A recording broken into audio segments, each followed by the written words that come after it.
మహాదేవుడును మన రక్షకుడైనటువంటి యేసుక్రీస్తు నామంలో మీ అందరికీ వందనాలు తెలియజేస్తున్నాను. కరుణాకర్ దుర్గుడు అనేటువంటి మతోన్మాది ఏమని అవుతున్నాడు ఒకసారి చూడండి. నరబలి ద్వారా స్వర్గం వస్తుంది అంటే మీకు మూఢనమ్మకాలు అనిపిస్తుందా లేదా? ఏదో ఆటవిక మతంలాగా అనిపిస్తుందా? క్రైస్తవ మతం అదే చెప్తుంది. మరి మాది ఆధునిక యుగం, ఆధునిక మతం, మాది తెల్లవాళ్ళు నమ్మే మతం, అమెరికా వాళ్ళు నమ్మే మతం అని చెప్తున్నారు కదా. వాళ్ళ మత సిద్ధాంతం ఏంటంటే స్త్రీ సంయోగం ఎరగని యేసుని అంటే బ్రహ్మచారి పురుషుడిని బలిస్తే ఆ నరబలి ద్వారా మనం స్వర్గానికి పోతామని అదే చెప్తున్నారు వాళ్ళు. ఇది మీకు మూఢనమ్మకం అనిపించట్లేదా?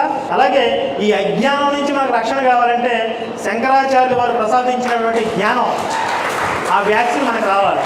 మూఢనమ్మకాలు, అజ్ఞానంతో కూడినటువంటి మతాల నుండి దేశాన్ని రక్షించాడంట శంకరాచార్య. చాలా నవ్వు వచ్చింది నాకైతే. అంటే అసలు ప్రపంచం అంతా కూడా ఈ కరుణాకర్ గారు ఏదైతే మతంలో ఉన్నాడో ఆ మతాన్ని మూఢనమ్మకాలు, అజ్ఞానంతో కూడినటువంటి మతం అని చెప్పి ప్రపంచం అంతా ఏలెత్తి చూపిస్తుంటే వీడు ఏం మాట్లాడుతున్నాడు?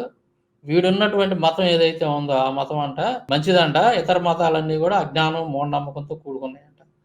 నేను కొన్ని ఉదాహరణలు చూపిస్తాను. అరే కరుణాకర్గా బేవర్సనాయాల ఏది మూఢనమ్మకాలు, అజ్ఞానంతో కూడినటువంటి మతాలు ఏంటి అనేది నేను ఒకసారి చూపిస్తాను చూడరా. మీ గ్రంథాల నుంచి చూపిస్తాను చూడు. ఒకసారి స్క్రీన్ మీద పెడుతున్నా చూడండి. అగ్నిపురాణం పూర్వభాగం 133వ అధ్యాయం 12-15 శ్లోకాలు కనుక మనం చూస్తే ఇక్కడ యుద్ధంలో శత్రుసేనల ఎదుట పై మంత్రమును 108 పర్యాయములు జపించాలి. తర్వాత డమరుకముతో శబ్దము చేయగా శత్రువుల ఆయుధములు విడిచి పారిపోవును. అరే కరుణాకర్గా చూస్తున్నావా? మూఢనమ్మకాలు, అజ్ఞానంతో కూడినటువంటి నీ గ్రంథాల్లో ఉన్నటువంటి విషయాలు ఏంటి చూడరా ఒకసారి. నువ్వు అంటున్నావు కదా ఎవరిది మూఢనమ్మకాలతో కూడినటువంటి మతం అనేది. చూడరా కరుణాకర్ ఒకసారి నీ మతం ఎంత మూఢనమ్మకాలతో, అజ్ఞానంతో నిండిపోయి ఉందో చూడు. యుద్ధంలో శత్రుసేన ఎదుట మంత్రాలు చదవాలంట. ఇప్పుడు యుద్ధానికి వెళ్ళినప్పుడు ఆ శత్రువులు ఎదుటి నిలబడి 108 సార్లు లాంటిది ఇక్కడ ఉంది చూడండి మంత్రం.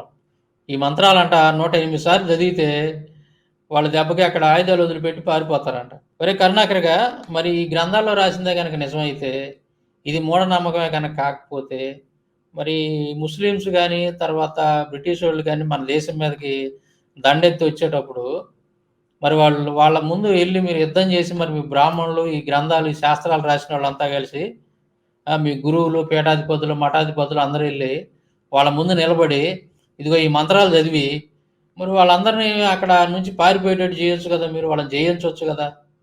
మన దేశానికి రాకుండా వాళ్ళని అక్కడే అటు నుంచి అటే ఇనికి పంపొచ్చు కదా. ఏముంది, ఇదిగో ఈ మంత్రం చూసారా ఇక్కడ, ఈ మంత్రాన్ని 108 సార్లు అక్కడ ఉండి మరి మీ పీఠాధిపతులు, మఠాధిపతులు, ఆ ముస్లిమ్స్ ఎదురు, తర్వాత బ్రిటిష్ వాళ్ళు ఎదురు నిలబడి ఈ మంత్రాలన్నీ చదివినట్టుకైతే వాళ్ళు దెబ్బగా పారిపోయేవాళ్ళుగా మధ్య లేకుండా డమర్కంతో శబ్దం చేయొచ్చు కదా. మీ వాళ్ళంతా అక్కడ నిలబడి మంత్రాలు చదువుతా పారిపోయేవాళ్ళు కదరా. యుద్ధం కరుణాకర్గా ఏం మాట్లాడుతున్నారు నువ్వు అసలు? మూఢనమ్మకం, అజ్ఞానంతో కొట్టుమిట్టాడుతున్నటువంటి మీరు కొన్ని వేల సంవత్సరాల పాటు అజ్ఞానంతో అంధకారంలోకి నెట్టేసి ఈ దేశాన్ని నాశనం చేసింది కాక పైగా వేరే వాళ్ళని అంటా ఉన్నారా మీరు కరుణాకర్గా? ఉదాహరణ నేను చూపిస్తున్నా చూడరా. ఈ మంత్రం అంట చదవాలంట 108 సార్లు చదివి మరి మీరు పోండి యుద్ధం చేయండి చూద్దాం గెలుస్తారేమో. ఎందుకు మీరు ఓడించలేకపోయారు? ఇప్పుడు విదేశీయులు వచ్చి ఇండియాని ఆక్రమించుకుంటుంటే మీరు మరి ఈ పుస్తకాలు రాసినటువంటి బ్రాహ్మణులు, పీఠాధిపతులు, మఠాధిపతులు ఈ మంత్రాన్ని 108 సార్లు చదివి వాళ్ళని జయించి అటు నుంచి అటు ఎనికి పంపొచ్చు కదా శత్రువులందరిని కూడా. మరి మీరు ఎందుకు ఆ పని చేయలేకపోయారు? వాళ్ళు వచ్చి ఇన్ని సంవత్సరాలు ఇండియాని పరిపాలన చేసిన అవసరం ఎందుకు వచ్చింది? అంత శక్తి వాళ్ళకి ఎక్కడి నుంచి వచ్చింది? మీరు రాసిన గ్రంథాలు శక్తివంతమైన గ్రంథాలు అయితే మీ దగ్గర అన్ని తెలివితేటలు ఉంటే ఎరా కరుణాకర్గా. తర్వాత ఇదిగో చూడు, అజ్ఞానం, అంధకారం, మూఢనమ్మకం అంటున్నావు కదా. ఇంకొక మూఢనమ్మకం చూపిస్తున్నా చూడు ఇక్కడ. అజ్ఞానంతో మీరు ఎంత అజ్ఞానంలో ఉండారో చూపిస్తున్నా చూడు. మనుస్మృతి 4వ అధ్యాయం 50వ శ్లోకం. పగటిపూట ఉత్తర దిక్కునకు ముఖం పెట్టి, రాత్రిపూట దక్షిణ దిక్కుకు ముఖం పెట్టి, సంధ్యాకాలమునందు ఉత్తరాభిముఖుడై మలమూత్ర విసర్జన చేయాలి. చూసా, మలమూత్ర విసర్జన అంటే 1కి కానీ 2కి కానీ పోయేటప్పుడు పగలేమో ఉత్తరం వైపు ముఖం పెట్టి కూర్చోవాలంట, రాత్రిపూటేమో దక్షిణం వైపు మొహం పెట్టి కూర్చోవాలంట. మరి ఇక అటు ఇటు కానీ టైం ఒకటి ఉంటుంది కదా, సంధ్యాకాలం అందేమో ఉత్తరం అది ఉత్తరాభిముఖుడై మలమూత్ర విసర్జన చేయవాలంట. అంటే మలమూత్ర విసర్జన చేసేటప్పుడు ఎటువైపు కూర్చోవాలి, ఏ వైపు ముఖం పెట్టాలి అని చెప్పి అది కూడా మీ గ్రంథాల్లో రాసుకున్నారు. మరి దీని ప్రకారం అయితే ఇప్పుడు ఉన్నటువంటి టాయిలెట్లన్నీ పగలగొట్టి మళ్ళీ కొత్తగా ఇన్ని ముఖాలు ఉండేటట్టుగా తయారు చేసి పెట్టుకోవాలేమో మరి టాయిలెట్లన్నిటిని కూడా. ఏరా కరుణాకర్‌గా, ఇది మూఢనమ్మకం కాదా ఇది? ఇది అజ్ఞానంతో కూడినటువంటి మాటలు కాదా ఇవన్నీ కూడా? ఏరా కరుణాకర్‌గా, ఇంకోటి అసలు సిసలైంది ఒకటి చూపిస్తాను చూడండి. మీరు ఎంత అజ్ఞానంలో మూఢనమ్మకాల్లో ఉండారంటానికి ఒక బెస్ట్ ఎగ్జాంపుల్ చూపిస్తా చూడండి. బ్రహ్మవివర్త పురాణం బ్రహ్మఖండము 27వ అధ్యాయం 29 నుండి 34 శ్లోకాలు. ఇక్కడ శ్లోకాలు ఇచ్చాను చూడండి, వీటికి తాత్పర్యం చదువుతున్నానండి. పాడ్యం నాడు గుమ్మడికాయ తింటే ధనం నాశనం అవుతుంది. పాడ్యం నాడు గుమ్మడికాయ తినకూడదంట. పాడ్యం నాడు. విధేయ నాడు దొండకాయ తింటే శత్రువులు వృద్ధి చెందుతారు. విధేయ నాడు దొండకాయ తింటే శత్రువులు ఎక్కువ అవుతారంట నీకు. తదియా చవితి నాడు ముల్లంగి తింటే ధనహాని జరుగుతుంది. ధనాన్ని ఎవడో అపహరించుకొని పోతాడు తదియా చవితి నాడు కనుక తింటే. పంచమ నాడు మారేడు ఫలం తింటే నిందల పాలవుతారు. షష్ఠి నాడు వేపకాయలు తింటే పశుపక్షాదుల యోనిలో జన్మిస్తారు. వేపకాయలు కానీ వేప పువ్వు కానీ వేప సంబంధమైంది తింటే పశుపక్షాదుల యోనిలో జన్మిస్తారు. సప్తమి నాడు తాటి ముంజలు తింటే రోగాలు పెరిగిపోతాయి.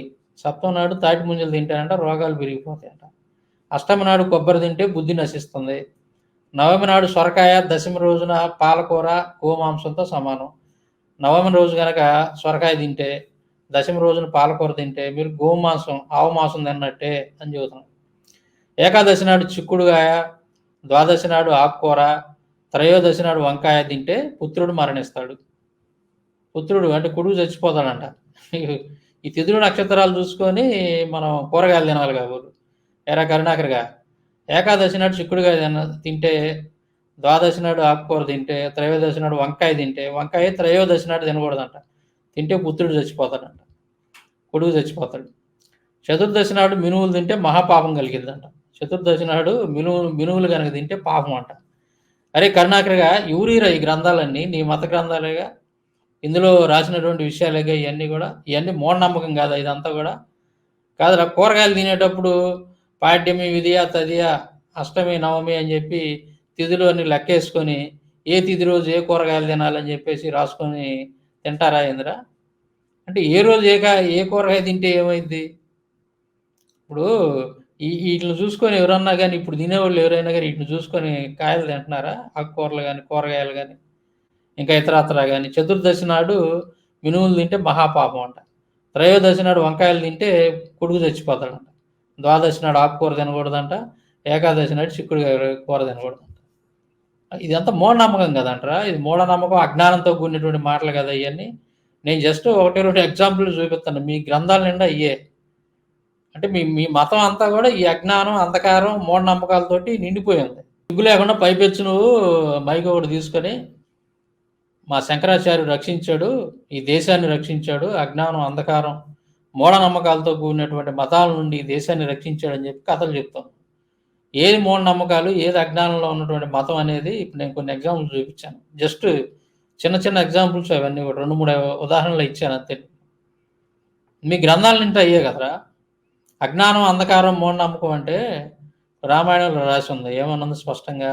భూమిని 4 ఏనుగులు మోస్తున్నాయి, అవునా? వాటికి కొద్దిగా అలుపు వచ్చి తలకాయ కొద్దిగా అటు ఇటు ఇసిరినప్పుడు భూకంపాలు వస్తాయి.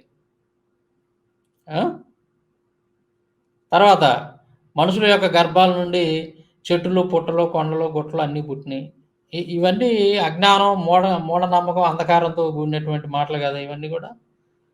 ఏది అజ్ఞానం, ఏది మూఢనమ్మకం రా కరుణాకర్‌గా? అజ్ఞానం, అంధకారం, మూఢనమ్మకాలతో నిండిపోయినటువంటి మతంలో నువ్వు ఉండి, నువ్వు దొంగోడే కనుక దొంగ అని అరుస్తున్నట్టుగా నువ్వు మాట్లాడటం భలే కామెడీగా ఉందిరా కరుణాకర్. ముందు నీది నువ్వు గడుక్కోరా కరుణాకర్. ఎవరిది అజ్ఞానాంధకారంలో ఉంది, ఎవరిది మూఢనమ్మకాల్లో ఉన్నటువంటి మతం ఏదో అనేది ఒకసారి చూసుకొని గురు కింద దాని కింద నలుపు ఎరగదన్నట్టుగా నువ్వు ఇతరులను ఎగతాళి చేయటం అనేది ఆ విధంగా ఉందన్నమాట. కాబట్టి ఒకసారి నీ గ్రంథాల్లో ఏమో రాసిందో చదవరా ఒకసారి. అప్పుడు తెలిసిద్ది ఏది మూఢనమ్మకాలు, ఏది అజ్ఞానంతో కూడినటువంటి మతం ఏందనేది నీకు అర్థమైంది. ఏరా కరుణాకర్‌గా?